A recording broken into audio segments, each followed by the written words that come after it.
شیطان بعض لوگوں کے ذہنوں میں یہ وسوسہ ڈالتا ہے کہ میں تو دین کے قریب ہو رہا ہوں، اللہ کے قریب ہو رہا ہوں، اور مجھ پر آزمائشیں کیوں آ رہی ہیں؟ سنو سبحان اللہ، اللہ کے حبیب علیہ الصلوۃ والسلام کی کیا شان ہے۔ اعلیٰ حضرت ایسے ہی نہیں کہتے کہ میں نثار تیرے کلام پر، ملی یوں تو کس کو زبان نہیں، وہ سخن ہے جس میں سخن نہ ہو، وہ بیاں ہے جس کا بیاں نہیں۔ میرے آقا نے کم و بیش 1450 سال پہلے یہ مسئلہ سالو کر دیا۔ حضرت سیدنا سعد بن ابو وقاص رضی اللہ تعالیٰ عنہ فرماتے ہیں کہ میں نے عرض کی یا رسول اللہ صلی اللہ تعالیٰ علیہ وسلم، سب سے زیادہ مصیبتیں کن لوگوں پر آئیں؟ گلی مکا دی نا، پنجابی بچ کہتے ہیں نا، گالی بات ہی ختم کر دی۔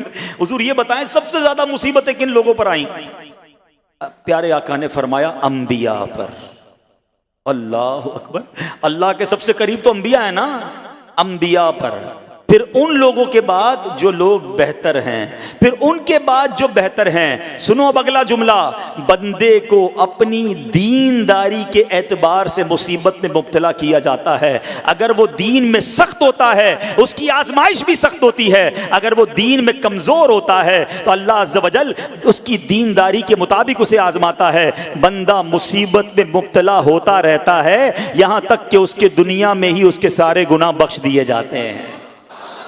گویا اللہ کی یہ رحمت ہے کہ بندہ بڑا نیک ہو رہا ہے، رب چاہتا ہے کہ اس بندے پر آزمائش بھیجوں، میرا نیک بندہ صبر کرے، اس کے گناہ معاف ہو جائیں اور میرے پاس آئے تو اس کو جنت میں داخل کر دوں۔ اللہ اکبر۔ اے پیارے اسلامی بھائیوں، یاد رکھنا، اب جو میں نے ایک سوال قائم کیا تھا نا کہ یار میں تو دین کے قریب، میں تو اللہ کے قریب ہونے کی کوشش کر رہا ہوں اور ایک کے بعد ایک آزمائش آ رہی ہے، یہ کیا ہے؟ اب ایک اور حدیث سن لو، سبحان اللہ۔ حضرت سیدنا انس رضی اللہ تعالیٰ عنہ سے روایت ہے، سرکار والا تبار، ہم بے کسوں کے مددگار، شفیع روز شمار، دو عالم کے مالک و مختار، صلی اللہ تعالی علیہ وآلہ وسلم نے فرمایا، جب اللہ عز و جل کسی بندے سے محبت فرماتا ہے، سننا ذرا غور سے، اللہ عز و جل جب اپنے کسی بندے سے محبت فرماتا ہے یا اسے اپنا دوست بنانے کا ارادہ فرماتا ہے تو اس پر آزمائشوں کی بارش فرما دیتا ہے۔ اللہ کریم اس پر محبت بھی فرما رہا ہے اور آزمائشیں بھی بھیج رہا ہے۔ دوست پر آزمائشیں کون بھیجتا ہے؟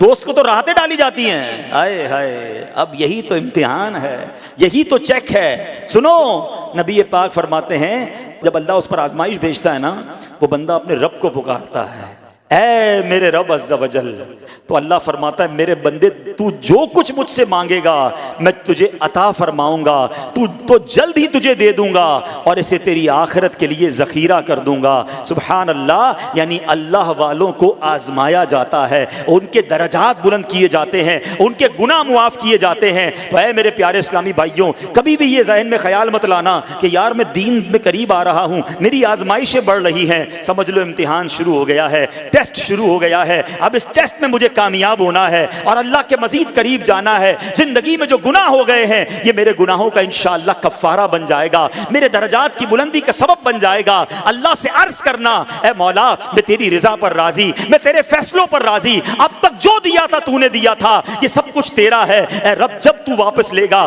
میں اس پر راضی۔ جب یہ ثابت قدمی نصیب ہو گئی پھر دیکھو غیب کے خزانوں سے کیسا آپ کے دل پر سکینہ اترے گا، پھر کیسا آپ پر رحمتوں کا نزول ہوگا۔ تو اے میرے پیارے اسلامی بھائیوں، مصیبتیں آ چکی اور آنے بھی والی ہیں، پہلے ذہنی طور پر تیار رہنا، مگر صبر کرنا۔ یہ چند دنوں کی، چند گھنٹوں کی، چند لمحوں کی مصیبت ہے مگر یہ تمہارے درجات کو بلند کر دے گی۔ رب کریم صبر کرنے والوں کو پسند فرماتا ہے۔